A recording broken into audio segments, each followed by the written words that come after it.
881. It's a Tech Friday edition, and so we're going to be speaking about news in technology. To join me this morning, I have Onome and Fisayo. Good morning to you both. How are you today? Good morning, Ayo. Good morning, Fisayo. Good morning, Lagos and the rest of the world. Excellent. All right. Thank you so very much. Now, if you'd like to be a part of the conversation, we're streaming live on YouTube right now, so you can head there and use the live chat option to send us a message. You can also send me a WhatsApp message on 0809 444 0981. That's 0809 444 0981. We're going to be starting off with some big good news. Google to invest $1 billion in Africa over the next 5 years. Now, at the first virtual Google for Africa event earlier on yesterday, Sundar Pichai, CEO of Google and Alphabet, announced the plan to invest $1 billion over 5 years to support digital transformation in Africa. So the question is, how far can $1 billion go across the entire African continent? So it's not just an investment in one country like Nigeria, a big country like Nigeria, but in the entire African continent. Okay, let me go first then. I think it's good news, right? But my worry with all this, in as much as it's good news, is that ultimately there's a limit to which assistance like this can really lift people up, right? Ultimately, you need economic prosperity to an extent to tap into that tech space. So yes, it's great what they're going to do. You're going to have a fiber cable running through. They're going to assist startups and all that. All that is nice, right? But we also need to get our processes right as a country, right? Because you can have all these lovely things, and one small government policy comes and just turns everything upside down. So it's great news. Whether we like it or not, we do need cheaper internet, right? It's ironic that I love the structures around the country, make the internet more expensive, but we need cheaper internet. So if that's coming and that helps and that gives people access to the internet and that makes the internet cheaper for even if it's a subsect of people, it's good news. So I'm quite happy to hear about it. I'd like to see more details so we'd know what goes to each country and the shape and form it's coming to Nigeria. But it's good news. Yeah. Good news. Thank you. Do you think it's good news too, Fisayo? Do you think it's not enough? I mean, definitely. Any act of anyone giving anyone any form of money is good news, right? Because we didn't. It's a decision to do it. We didn't do the work for them. Essentially, yes, we use the product as in Google, but again, we pay for it, so they don't have to do it, right? They don't have to invest $1 billion in Africa. They don't have to. They don't owe us anything if they don't want to, right? So I think it's good news. And of course, $1 billion is not actually very trivial. It's not a trivial amount of money. Seed round investment, $50,000, $200,000, even $1 million. If with $1 million, you can reach about 1,000 companies, right? That is not trivial, in any way, shape, or form. So I think it's a right first step. But of course, what the additional thing that would unlock is also very important, because if Google has backed the company or supported the company, it could potentially open up other investment opportunities for the same companies or other companies within the space. I think it's definitely good news. Excellent. Now going back to your point, Fisayo, where you said, they don't have to give money or something around that, or they didn't have to put money in. Okay, so let me now ask: do you think it's PR a PR move by Google, or they're really out to help Africa? Because really and truly, we can't really say that they're not obligated in the sense of it, yes. But if you think of if it's a way to, they say you spend money to make money. Do you think it's a PR move or just Google wanting to really help Africa? I think it's enlightened self-interest.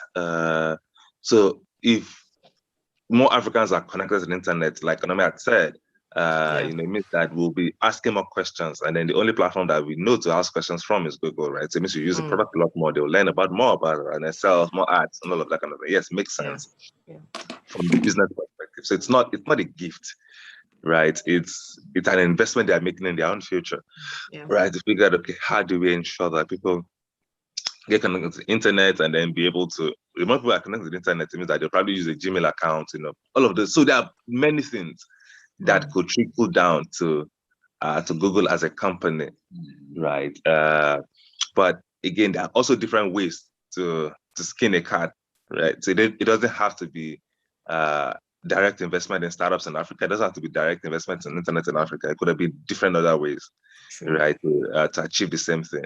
So that's why I said that they didn't have to, go through the route of saying they're investing in startups or investing in internet infrastructure in Africa. Right, so that's what I think. So, and of course, there's always this good feedback. I mean, not good feedback.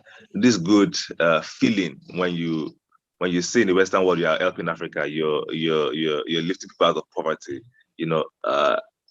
Enhances your street credibility in any way, right? So I think Google is going to benefit from that as well. But every way is a way, I guess. True. All right. So Precious from Ogba says, so long as we refuse to invest in basic infrastructures as simple as power, no amount of investment will yield the required improvement in the tech sector. Google cannot build our power infrastructure, can they? Benga Akamu says $1 billion is a lot of money, and Google knows it is an investment and that will pay off in the long run. Okay. So let's move on to the DOJ saying it will sue federal contractors that hide cyber attacks and breaches. So the U.S. Department of Justice has said it will launch civil legal action against federal contractors if they fail to report cyber attacks or data breaches. The Civil Cyber Fraud Initiative, introduced by Deputy Attorney General Lisa O. Monaco this week, will leverage the existing False Claims Act to pursue cybersecurity-related fraud by government contractors and grant recipients.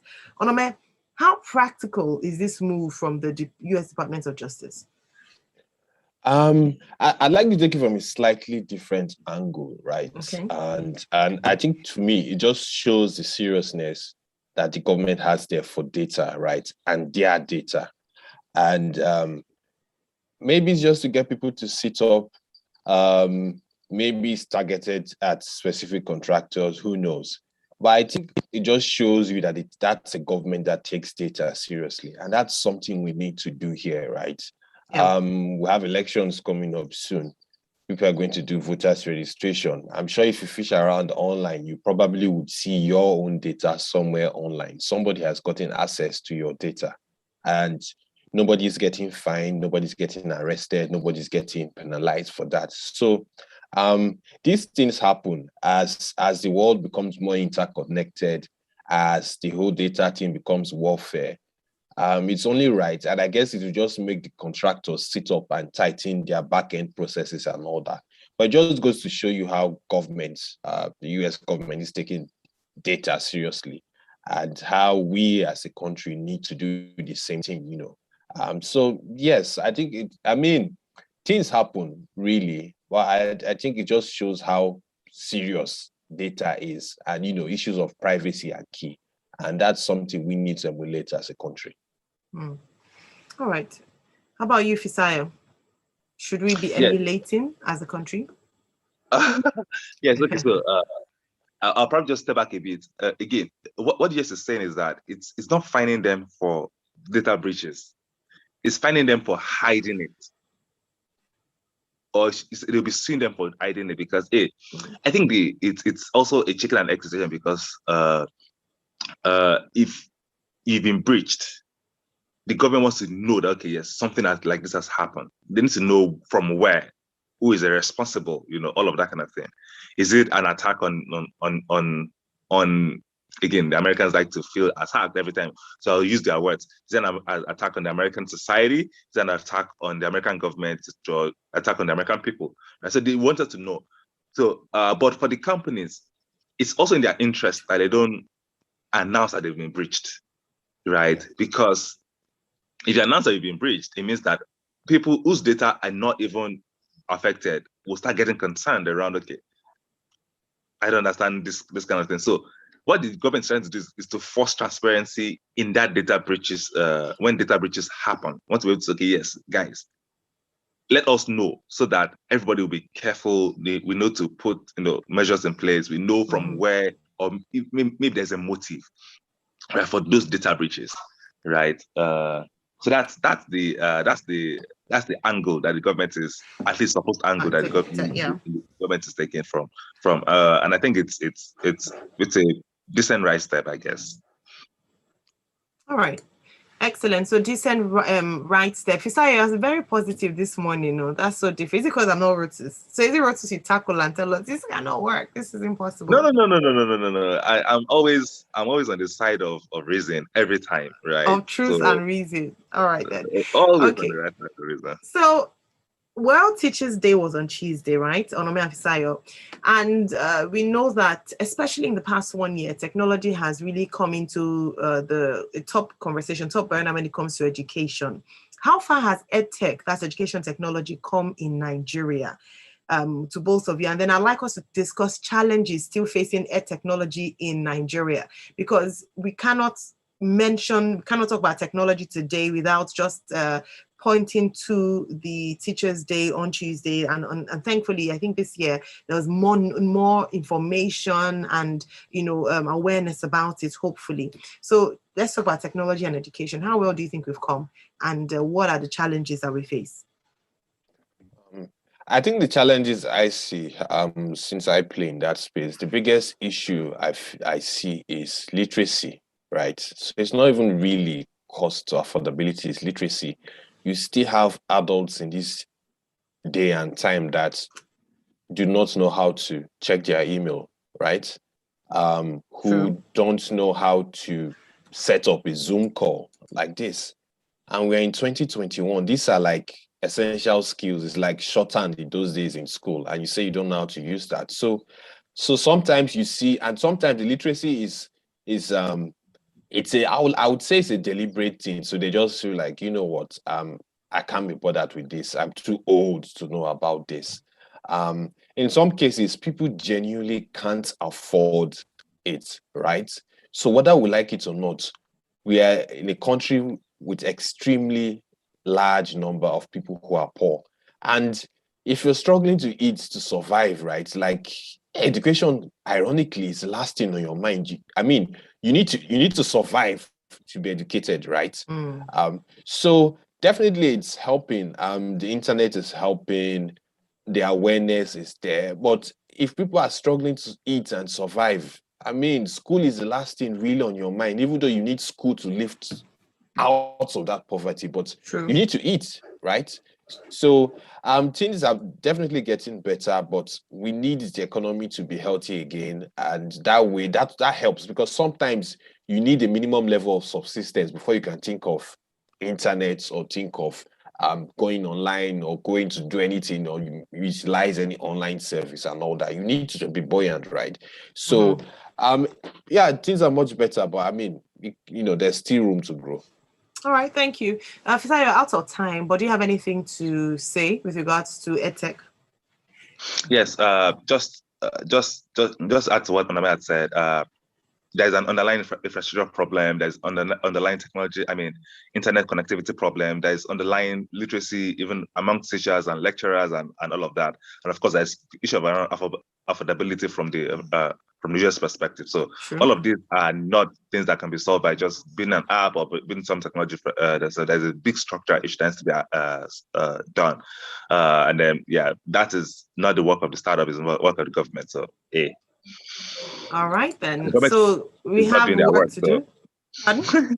And the government's not doing its work. So how can we have Fisayo? I'm not encouraging that, but Fisayo, I just thought, who is Fisayo? This person sounds so strange.